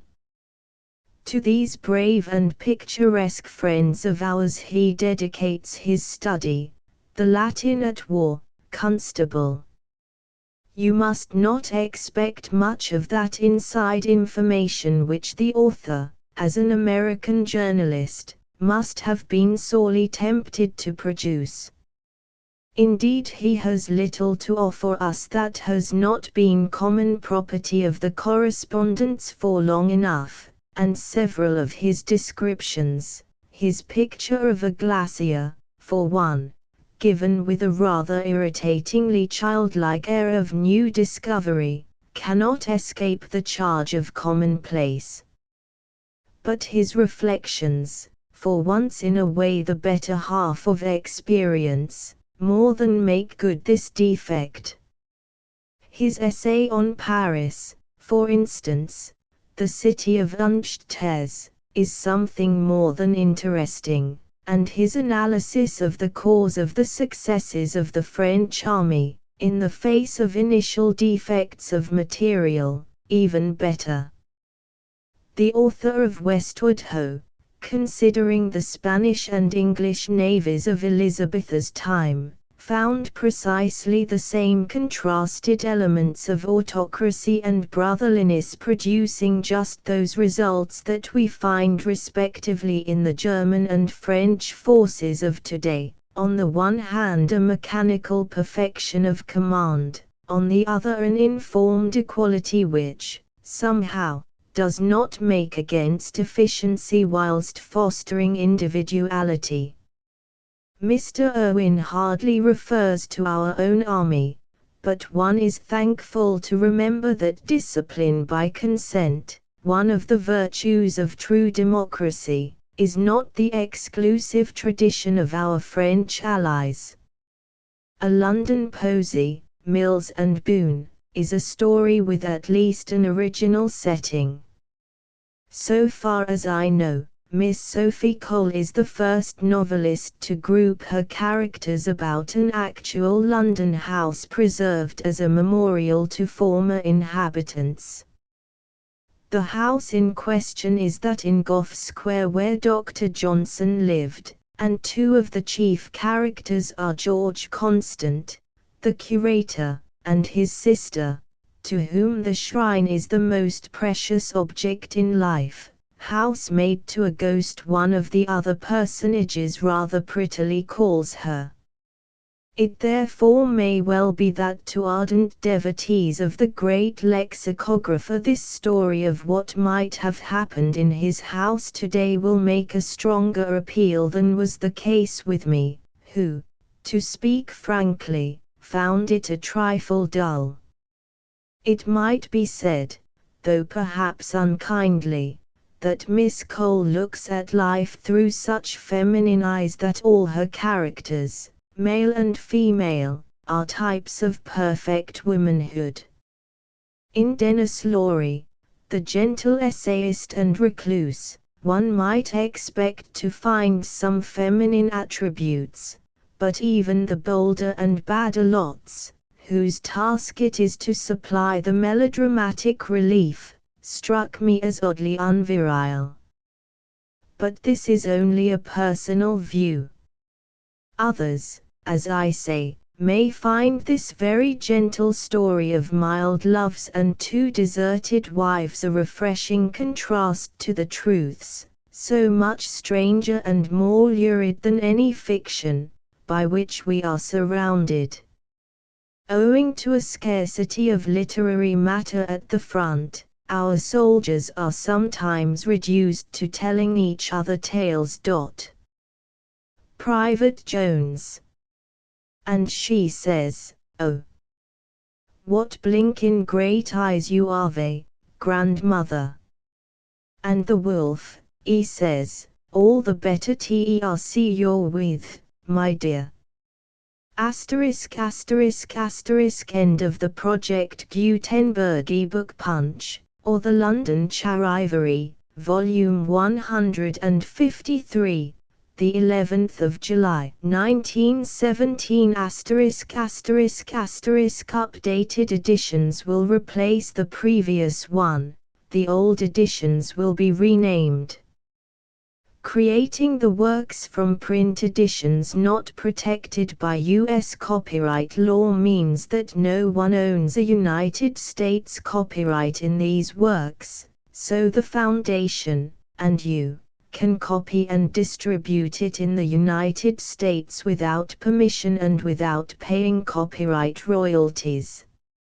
Special rules, set forth in the general terms of use part of this license, apply to copying and distributing Project Gutenberg trademark symbol electronic works to protect the Project Gutenberg trademark symbol concept and trademark. Project Gutenberg is a registered trademark, and may not be used if you charge for an ebook, except by following the terms of the trademark license, including paying royalties for use of the Project Gutenberg trademark. If you do not charge anything for copies of this ebook, complying with the trademark license is very easy. You may use this ebook for nearly any purpose, such as creation of derivative works, reports, performances and research. Project Gutenberg ebooks may be modified and printed and given away. You may do practically anything in the United States with ebooks not protected by U.S. copyright law. Redistribution is subject to the trademark license, especially commercial redistribution. Start. Full license. The full Project Gutenberg license. Please read this before you distribute or use this work to protect the Project Gutenberg trademark symbol mission of promoting the free distribution of electronic works. By using or distributing this work, or any other work associated in any way with the phrase Project Gutenberg, you agree to comply with all the terms of the full Project Gutenberg trademark symbol license available with this file or online at www.gutenberg.org/license.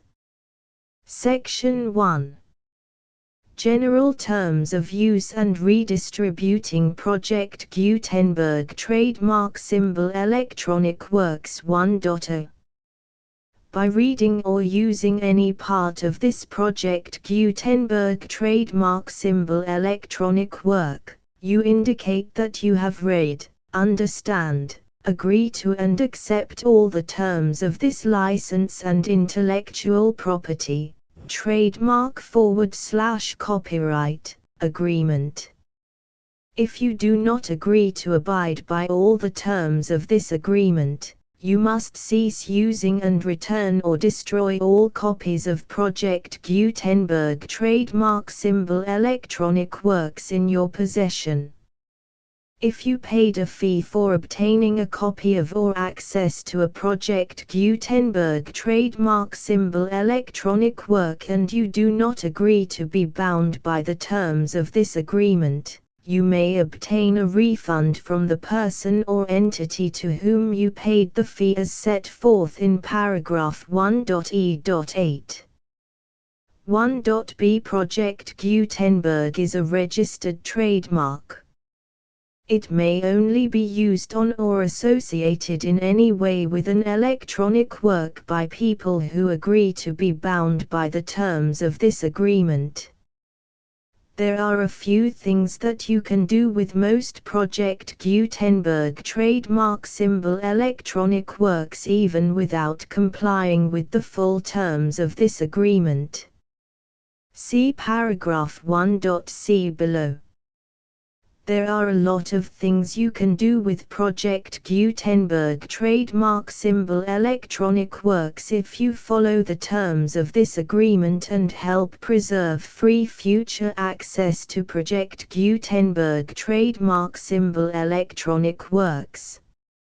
See paragraph 1.e below.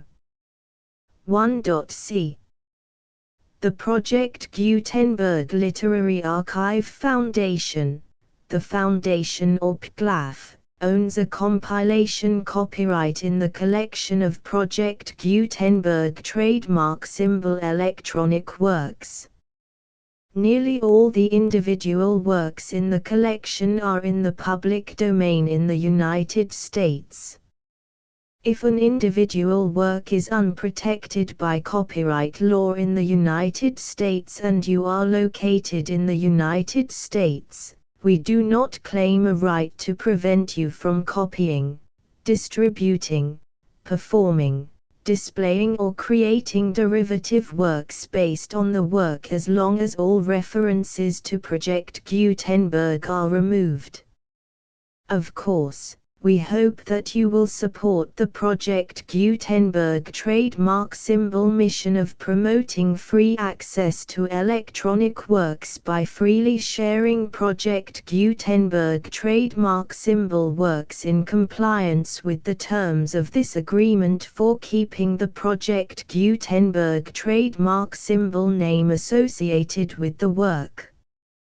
You can easily comply with the terms of this agreement by keeping this work in the same format with its attached full Project Gutenberg trademark symbol license when you share it without charge with others.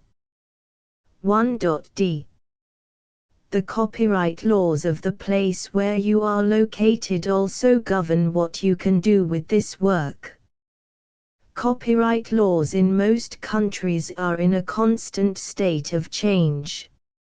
If you are outside the United States, check the laws of your country in addition to the terms of this agreement before downloading, copying, displaying, performing, distributing or creating derivative works based on this work or any other Project Gutenberg trademark symbol work.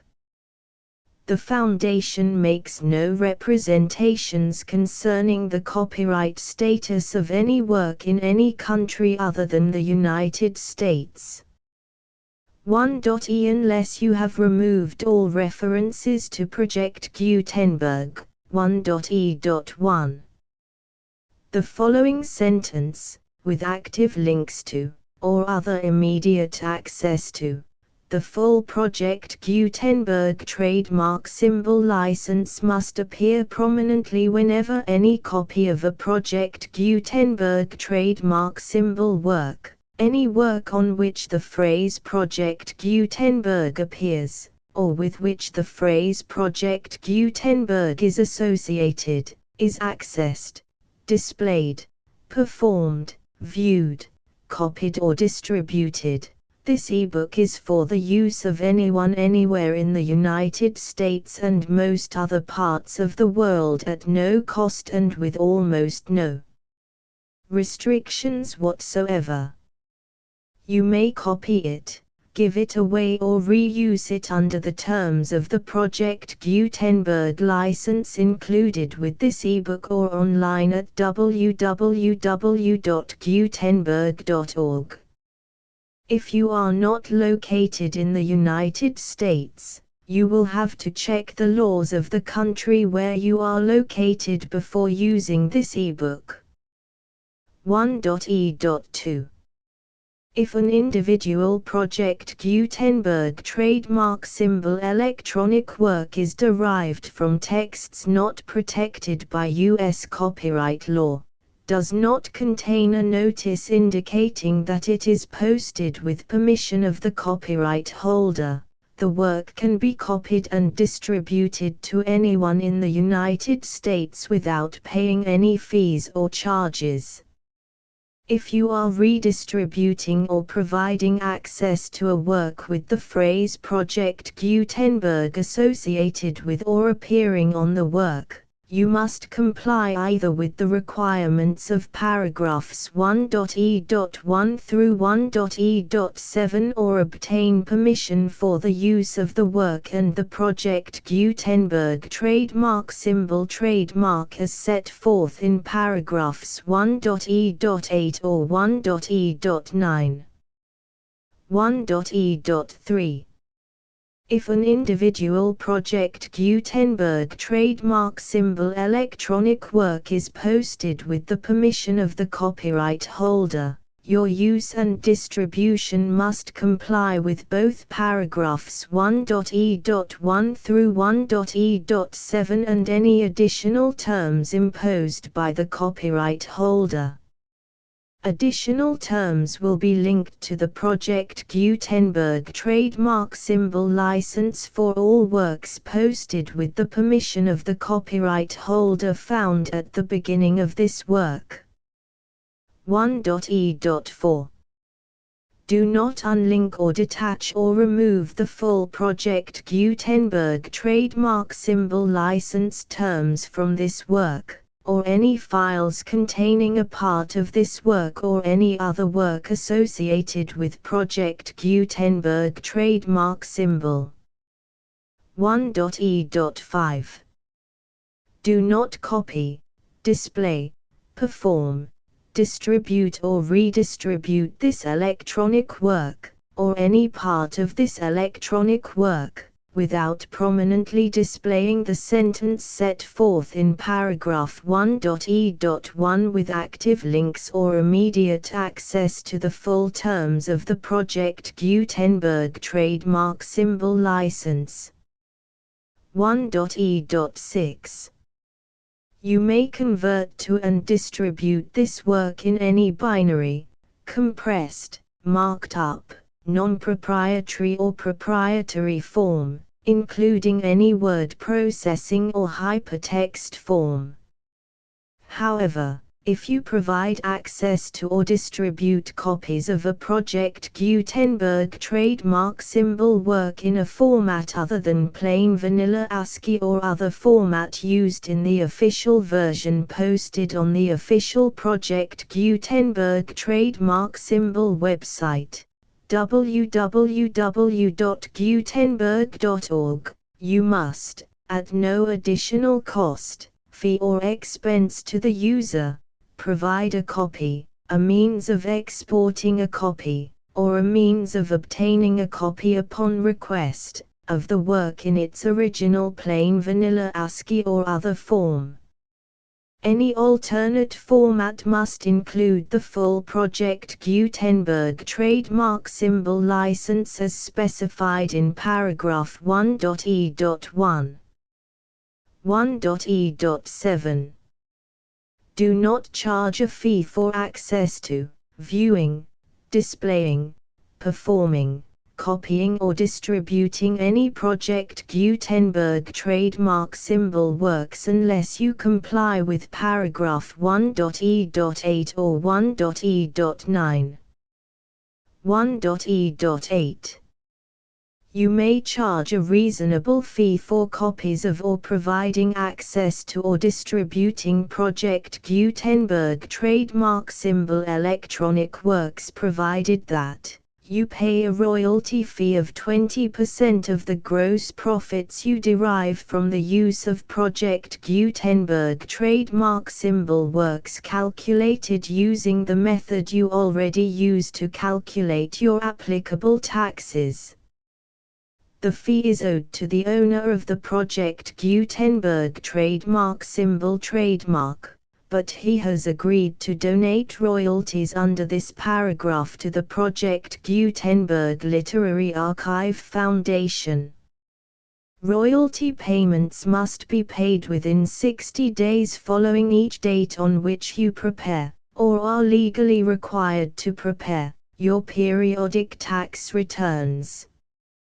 Royalty payments should be clearly marked as such and sent to the Project Gutenberg Literary Archive Foundation at the address specified in Section 4, Information about donations to the Project Gutenberg Literary Archive Foundation. You provide a full refund of any money paid by a user who notifies you in writing, or by email, within 30 days of receipt that he does not agree to the terms of the full Project Gutenberg trademark symbol license. You must require such a user to return or destroy all copies of the works possessed in a physical medium and discontinue all use of and all access to other copies of Project Gutenberg trademark symbol works. You provide, in accordance with paragraph 1.f.3, a full refund of any money paid for a work or a replacement copy, if a defect in the electronic work is discovered and reported to you within 90 days of receipt of the work. You comply with all other terms of this agreement for free distribution of Project Gutenberg trademark symbol works. 1.e.9. If you wish to charge a fee or distribute a Project Gutenberg trademark symbol electronic work or group of works on different terms than are set forth in this agreement, you must obtain permission in writing from the Project Gutenberg Literary Archive Foundation, the manager of the Project Gutenberg trademark symbol trademark. Contact the Foundation as set forth in Section 3 below. 1.f1.f.1 Project Gutenberg volunteers and employees expend considerable effort to identify, do copyright research on, transcribe and proofread works not protected by U.S. copyright law in creating the Project Gutenberg trademark symbol collection. Despite these efforts, Project Gutenberg trademark symbol electronic works, and the medium on which they may be stored, may contain defects such as, but not limited to, incomplete, inaccurate or corrupt data, transcription errors, a copyright or other intellectual property infringement, a defective or damaged disk or other medium, a computer virus, or computer codes that damage or cannot be read by your equipment. 1.f.2 Limited warranty, disclaimer of damages, except for the right of replacement or refund described in paragraph 1.f.3, the Project Gutenberg Literary Archive Foundation, the owner of the Project Gutenberg trademark symbol trademark, and any other party distributing a Project Gutenberg trademark symbol electronic work under this agreement, disclaim all liability to you for damages, costs and expenses, including legal fees. You agree that you have no remedies for negligence, strict liability, breach of warranty or breach of contract except those provided in paragraph 1.f.3. You agree that the Foundation, the trademark owner, and any distributor under this agreement will not be liable to you for actual, direct, indirect, consequential, punitive or incidental damages even if you give notice of the possibility of such damage.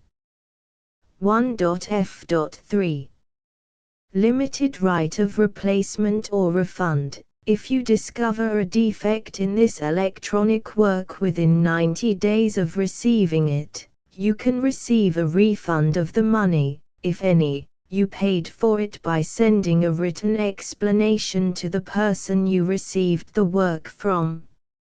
If you received the work on a physical medium, you must return the medium with your written explanation. The person or entity that provided you with the defective work may elect to provide a replacement copy in lieu of a refund. If you received the work electronically, the person or entity providing it to you may choose to give you a second opportunity to receive the work electronically in lieu of a refund. If the second copy is also defective, you may demand a refund in writing without further opportunities to fix the problem.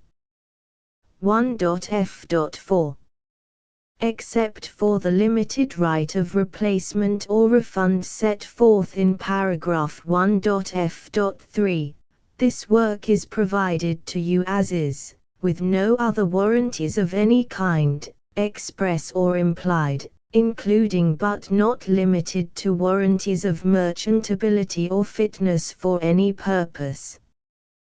1.f.5 Some states do not allow disclaimers of certain implied warranties or the exclusion or limitation of certain types of damages.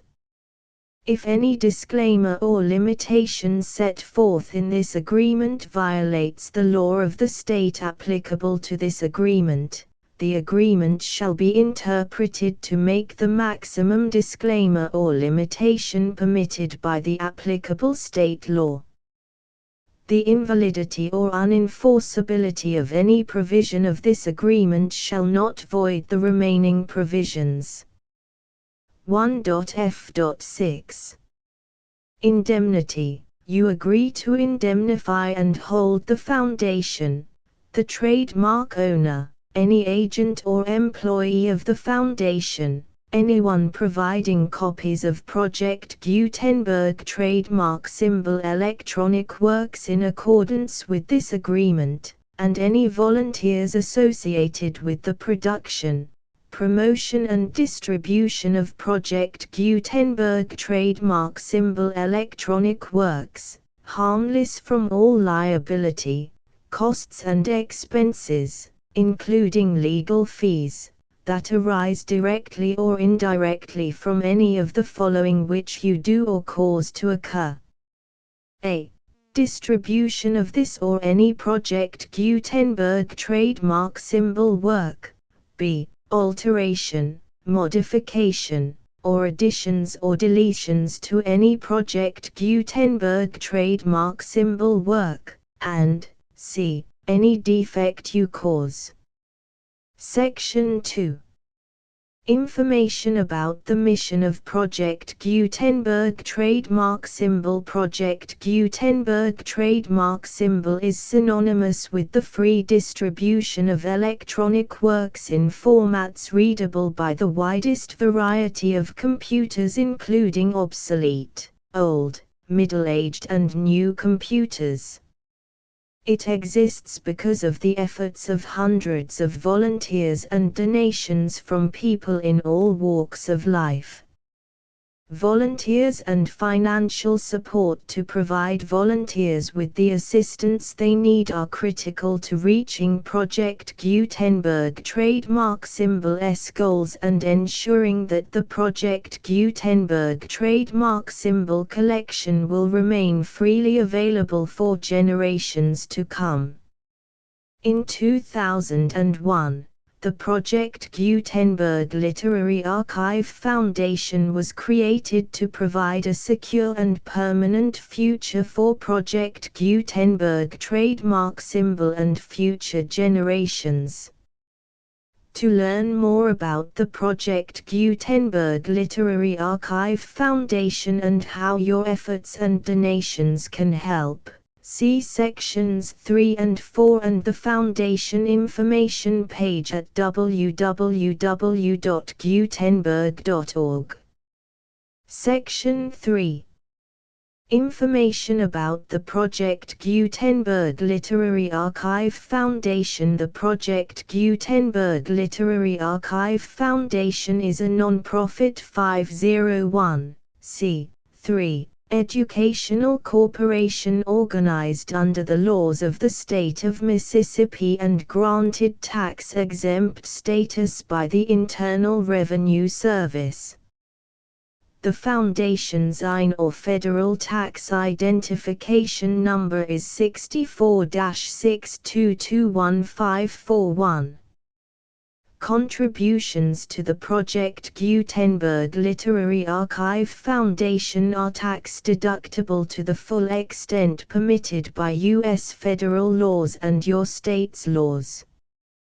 The Foundation's business office is located at 809 North 1500 West, Salt Lake City, UT 84116. 801-596-1887.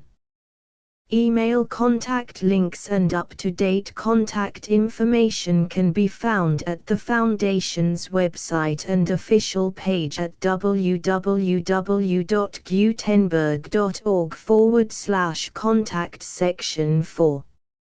Information about donations to the Project Gutenberg Literary Archive Foundation. Project Gutenberg trademark symbol depends upon and cannot survive without widespread public support and donations to carry out its mission of increasing the number of public domain and licensed works that can be freely distributed in machine-readable form accessible by the widest array of equipment including outdated equipment.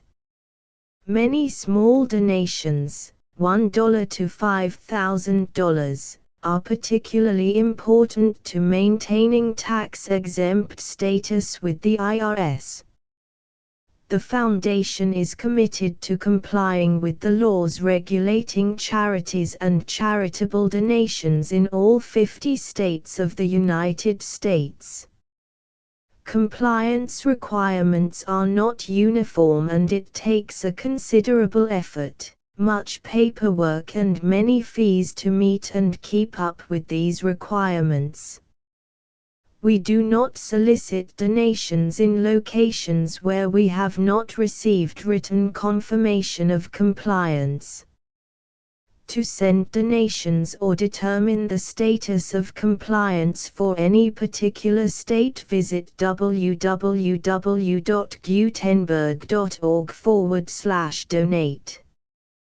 While we cannot and do not solicit contributions from states where we have not met the solicitation requirements, we know of no prohibition against accepting unsolicited donations from donors in such states who approach us with offers to donate.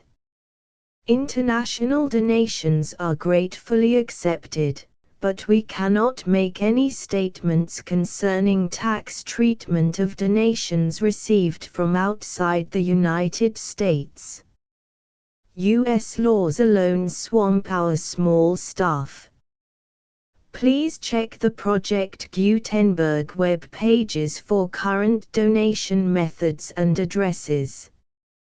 Donations are accepted in a number of other ways including checks, online payments and credit card donations. To donate, please visit www.gutenberg.org/donate. Section 5. General information about Project Gutenberg trademark symbol electronic works. Professor Michael S. Hart was the originator of the Project Gutenberg trademark symbol concept of a library of electronic works that could be freely shared with anyone. For 40 years, he produced and distributed Project Gutenberg trademark symbol ebooks with only a loose network of volunteer support. Project Gutenberg trademark symbol ebooks are often created from several printed editions, all of which are confirmed as not protected by copyright in the US unless a copyright notice is included. Thus, we do not necessarily keep ebooks in compliance with any particular paper edition. Most people start at our website, which has the main PG search facility, www.gutenberg.org. This website includes information about Project Gutenberg trademark symbol, including how to make donations to the Project Gutenberg Literary Archive Foundation, how to help produce our new ebooks, and how to subscribe to our email newsletter to hear about new ebooks. Back. Back. Back. Back. Back. Back. Back. Back. Back. Back. Back. Back.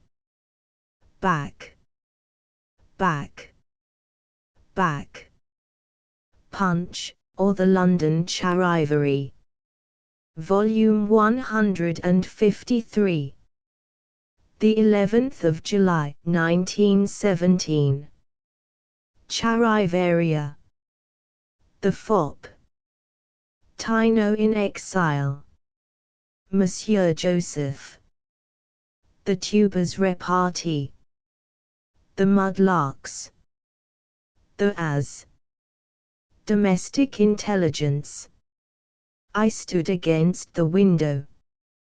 The gypsy soldier, the Brusiloff hug. Essence of Parliament. The weary watcher. An equivocal compliment. Gems from the juniors. War work. My favorite hero. At the play. Mrs. Pomeroy's reputation. Lettuce and impromptu dressing. The food shortage. My Cuthbert. Heart-to-heart talks. The German Crown Prince and ex-King Constantine. Somewhere up north. To the men who have died for England. Our booking office. By Mr. Punch's staff of learned clerks. The full Project Gutenberg license, PG-17, PG-18, PG-19, PG-20, PG-21, PG-22, PG-23, PG-24, PG-25, PG-26, PG-27, PG-28, PG-29, PG-30, PG-31, PG-32.